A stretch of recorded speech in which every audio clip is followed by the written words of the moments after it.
Hello नमस्कार दोस्तों, मैं रोहित आपका हमारे इस यूट्यूब प्लेटफॉर्म पे हार्दिक स्वागत है। दोस्तों, जैसा कि आप सब जानते हैं कि संडे को हम संडे स्पेशल के नाम से जीएस/जीके के महत्वपूर्ण प्रश्न क्वेश्चन देते आ रहे हैं। हम ऐसे प्रश्नों का संकलन रखते हैं जिनकी परीक्षा में आने की प्रबल संभावना रहती है। आज हम उन्हीं पर फिर चर्चा करने वाले हैं। आज का जो प्रश्नोत्तर है वो बहुत ही शानदार क्वेश्चन है। वीडियो को पूरी लास्ट तक आप ज़रूर देखिएगा और कमेंट सेक्शन में मेंशन करके ज़रूर बताइएगा कि आपको वीडियो कैसा लगा।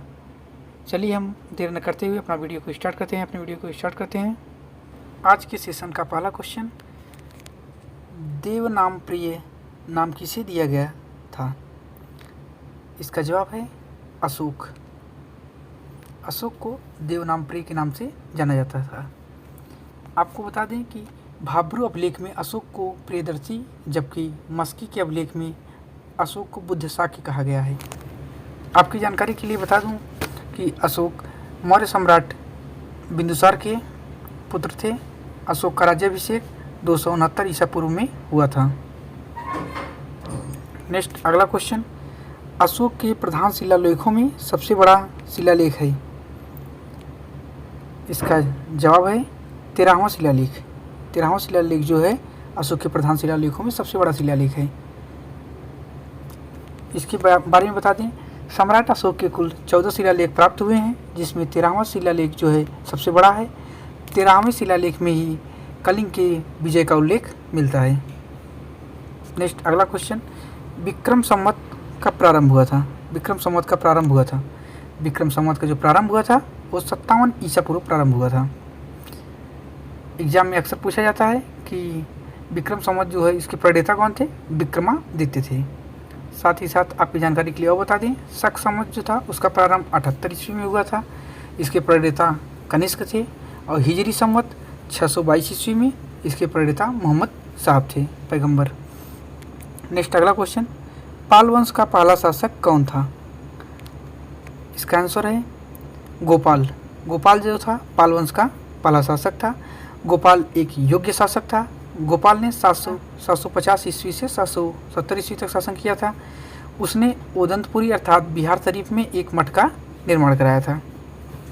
नेक्स्ट अगला क्वेश्चन, मालविकाग्निमित्रम पुस्तक किसने लिखी है? इसका आंसर है कालिदास। कालिदास ने मालविकाग्निमित्रम पुस्तक लिखी है।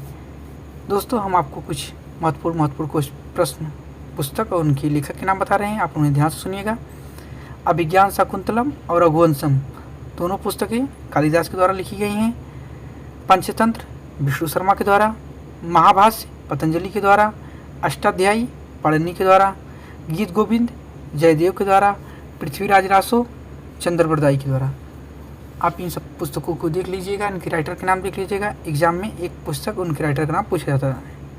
नेक्स्ट अगला क्वेश्चन, खजुराहो समूह के प्रसिद्ध स्मारक किस राज्य में हैं? खजुराहो समूह का जो प्रसिद्ध स्मारक है वो किस राज्य में है? इसका आंसर है मध्य प्रदेश। मध्य प्रदेश में खजुराहो समूह के स्मारक हैं। आपको बता दें कि खजुराहो के मंदिरों का निर्माण 900 ईस्वी से 1130 ईस्वी के मध्य चंदेल राजाओं के द्वारा कराया गया था। चंदेल वंश के संस्थापक जो थे नन्नुक थे। और यहाँ पे खजुराहो में ही कंदरिया महादेव का मंदिर स्थित है। नेक्स्ट अगला क्वेश्चन, प्रागैतिहासिक काल की चित्रकारी वाली प्रसिद्ध पंचमुखी गुफाएं कहाँ स्थित हैं? ये गुफाएं जो हैं सोनभद्र में स्थित है, विंध्याचल रीजन में। नेक्स्ट अगला क्वेश्चन, मोहम्मद गोरी किस वर्ष पृथ्वीराज तृतीय से पराजित हुआ था? इसका जवाब है 1191 ईस्वी, तराइन का प्रथम युद्ध। तराइन के प्रथम युद्ध में पृथ्वीराज ने मोहम्मद गोरी को पराजित किया था। उसी के एक साल बाद 1192 में तराइन का दूसरा युद्ध लड़ा गया, जिसमें मोहम्मद गोरी ने पृथ्वीराज को पराजित किया। नेक्स्ट अगला क्वेश्चन, लौह और रक्त की नीति किसने अपनाई? इसका आंसर है बलबन। बलबन ने लौह और रक्त की नीति अपनाई। बलबन जो था वो इल्तुतमिश का एक गुलाम था। बलबन का जो शासनकाल था 1266 ईस्वी से 1286 ईस्वी तक था। बलबन जो था गुलाम वंश का शासक था। बलबन के बारे में और हम आपको बता दें कि राजत्व सिद्धांतों को ऊंचा रखने के लिए बलबन ने सिजदा और पैबोस पद्धति का प्रारंभ किया। एग्जाम में पूछा जाता है कि सिजदा और पैबोस पद्धति किसने प्रारंभ किया था, आपको जवाब देना है बलबन ने। और बलबन ने फारसी त्यौहार नवरोज का उत्सव भी प्रारंभ किया था। बलबन ने जो इल्तुतमिश के द्वारा तुर्क ए चहलगानी बनाया गया था, जो 40 गुलामों का समूह होता था, उसको बलबन ने ख़त्म कर दिया था, 40 दल। नेक्स्ट अगला क्वेश्चन, किसके शासनकाल में इब्न बतूता भारत आया था?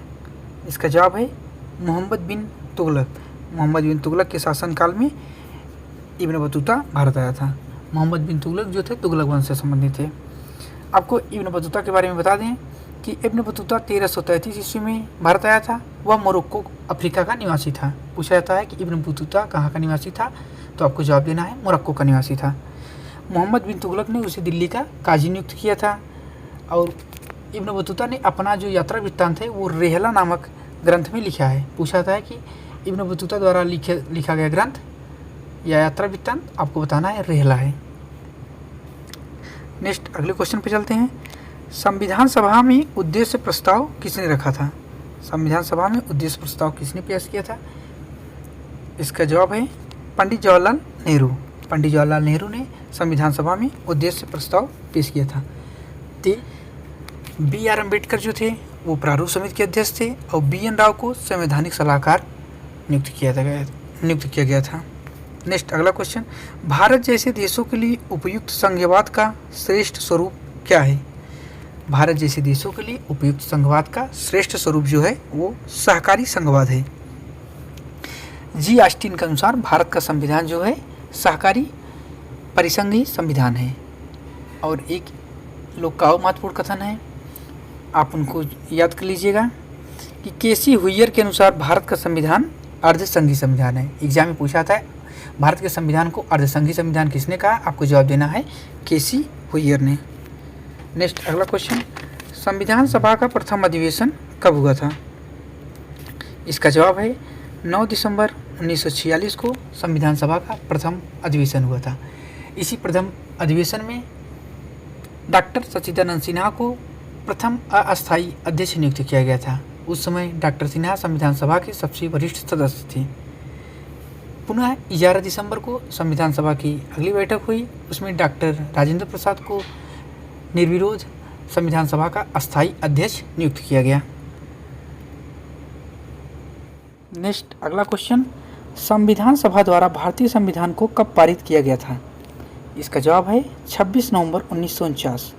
26 नवंबर 1949 को भारतीय संविधान को पारित किया गया था या अंगीकृत किया गया था। लेकिन 26 जनवरी 1950 को भारतीय संविधान प्रभावी हुआ था, अर्थात लागू हुआ था। प्रारंभ में जब संविधान बनकर तैयार हुआ था उस समय 395 अनुच्छेद, 8 अनुसूची और 22 भाग थे। 26 नवंबर को संविधान पारित किया गया था, इसलिए 26 नवंबर को संविधान दिवस के रूप में मनाया जाता है। नेक्स्ट अगला क्वेश्चन, भारतीय संविधान को माना गया है। भारतीय संविधान को क्या माना गया है? सीधी सी लोअर की मेंस के एग्जाम में दिया था ये क्वेश्चन। इसका आंसर है भारतीय संविधान को रूप विधान में संघीय और भावना में एकात्मक माना गया है।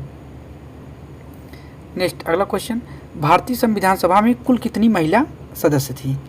इसका जवाब है भारतीय संविधान सभा में कुल 15 महिला सदस्य थी। नेक्स्ट अगला क्वेश्चन, भारतीय संविधान की माने संविधान की आत्मा के रूप में माना गया है।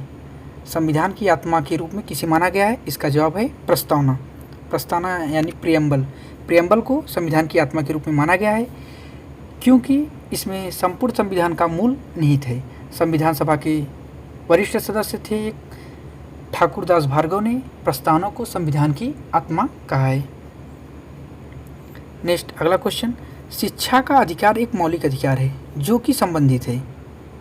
इसका जवाब है आर्टिकल 21 का बताता है कि शिक्षा का अधिकार एक मौलिक अधिकार है। मौलिक अधिकार के बारे में बता दें, ये संविधान के भाग 3 में आर्टिकल 12 से लेकर आर्टिकल 35 तक है। 86वें संविधान संशोधन अधिनियम 2002 के द्वारा आर्टिकल 21 का जोड़ा गया था और इस अधिनियम में कहा गया है कि 6 वर्ष से लेकर 14 वर्ष के बच्चे को निःशुल्क शिक्षा प्रदान की जाएगी। नेक्स्ट अगला क्वेश्चन, नासा के अनुसार सूर्य के बाद पृथ्वी का निकटतम तारा कौन है? इसका जवाब है ये दोस्तों वीडियो में क्वेश्चन पूछा गया था। इसका जवाब है प्रॉक्सिमा सेंचुरी। प्रॉक्सिमा सेंचुरी जो है नासा के बाद पृथ्वी का सबसे निकटतम तारा है। नेक्स्ट अगला क्वेश्चन, पृथ्वी सबसे अधिक चमकीला ग्रह कौन सा है? सबसे अधिक चमकीला ग्रह कौन सा है? इसका जवाब है शुक्र ग्रह। शुक्र ग्रह को भोर का तारा या शाम का तारा, सांझ का तारा कहा जाता है। शुक्र ग्रह को पृथ्वी की जुड़वा बहन कहा जाता है। और शुक्र ग्रह और अरुण ग्रह की चाल जो है अन्य ग्रहों की चाल से विपरीत है। नेक्स्ट अगला क्वेश्चन कि चंद्रमा का आकार पृथ्वी के आकार का लगभग कितना है? इसका जवाब है 1/4। 1/4वां भाग जो चंद्रमा का आकार है वो पृथ्वी के आकार का है। क्योंकि पृथ्वी की जो भूमध्य रेखीय व्यास होता है 12,756 किमी है, जबकि चंद्रमा का जो व्यास है 3,474 किमी है, जो कि पृथ्वी के व्यास का लगभग 27% है, इसलिए 1/4 माना जाता है। चंद्रमा की सतह पर कौन सा तत्व पाया जाता है? इसका आंसर है टाइटेनियम। टाइटेनियम तत्व जो है चंद्रमा पे जो रॉक पाए गए हैं वहाँ पे टाइटेनियम की मात्रा बहुत ज़्यादा मात्रा में पाई गई है। नेक्स्ट अगला क्वेश्चन, पृथ्वी की स्थिति सूर्य के पास कब होती है? माने इसका पृथ्वी सूर्य के पास सबसे नज़दीक कब आती है? इसका आंसर है 3 जनवरी। 3 जनवरी उपसौर, जिसे पेरीहेलियन कहते हैं। इसको याद करने का तरीका है पेरीहेलियन माने पास पास, माने पृथ्वी सूर्य के पास कब आएगी? उपसौर 3 जनवरी को। आपको बता दें कि 4 जुलाई को पृथ्वी सूर्य से सबसे अधिक दूरी पर होती है, जिसे अपसौर बोला जाता है। एपीहेलियन, ए माने अवे माने जब दूर जाए, तो 4 जुलाई को अपसौर और 3 जनवरी को उपसौर। और इम्पॉर्टेंट पॉइंट बता रहे हैं, 21 जून को सूर्य जो है कर्क रेखा पे सीधा चमकता है, इसलिए उत्तरी गोलार्ध में 21 जून को सबसे बड़ा दिन और दक्षिणी गोलार्ध में सबसे छोटा दिन होता है।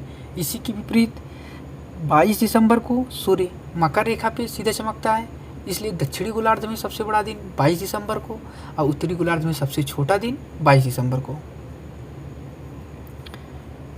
नेक्स्ट अगला क्वेश्चन चलते हैं, बसंत विषुव होता है?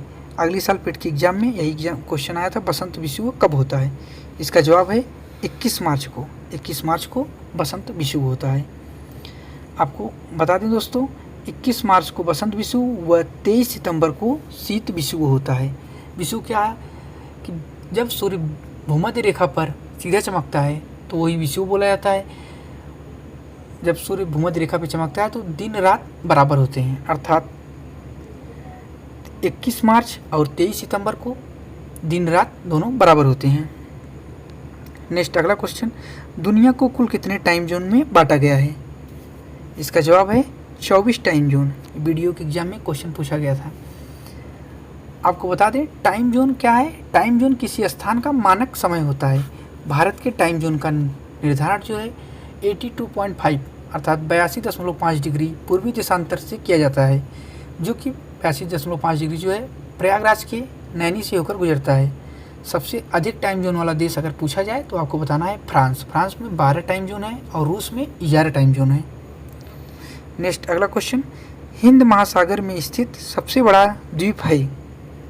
इसका जवाब है मेडागास्कर द्वीप। मेडागास्कर द्वीप जिसका क्षेत्रफल है 5,87,041 किमी स्क्वायर, ये हिंद महासागर का सबसे बड़ा द्वीप। और दूसरा सबसे बड़ा द्वीप जो है वो श्रीलंका है। नेक्स्ट अगला क्वेश्चन, ग्रेट बैरियर रीफ क्या है? ग्रेट बैरियर रीफ क्या है आपको बताना है। ग्रेट बैरियर रीफ जो है विश्व की सबसे बड़ी प्रवाल रचना है। ग्रेट बैरियर रीफ ऑस्ट्रेलिया के पूर्वी तट पर स्थित है। नेक्स्ट क्वेश्चन, विश्व का सबसे बड़ा द्वीप है? अगर पूछा जाए विश्व का सबसे बड़ा द्वीप कौन सा है तो आपको बताना है ग्रीनलैंड। ग्रीनलैंड के बाद न्यू गिनी, न्यू गिनी के बाद बोर्नियो, बोर्नियो के बाद मेडागास्कर, मेडागास्कर के बाद बेफिन द्वीप, बेफिन द्वीप के बाद सुमात्रा द्वीप। आपको ग्रीनलैंड के बारे में बता दें, ग्रीनलैंड की जो स्थिति है वो उत्तरी अटलांटिक सागर में ग्रीनलैंड स्थित है। ग्रीनलैंड की राजधानी नूक है। दोस्तों ये आज का सारा, आज की पूरे सेशन का क्वेश्चन और उसके जवाब। वीडियो आपको कैसा लगा कमेंट सेक्शन में मेंशन जरूर करिएगा। वीडियो को पूरी लास्ट तक देखने के लिए आपका धन्यवाद। अगर आप हमारे चैनल पर नए हो तो चैनल को प्लीज़ लाइक, सब्सक्राइब, कमेंट और शेयर ज़रूर करना।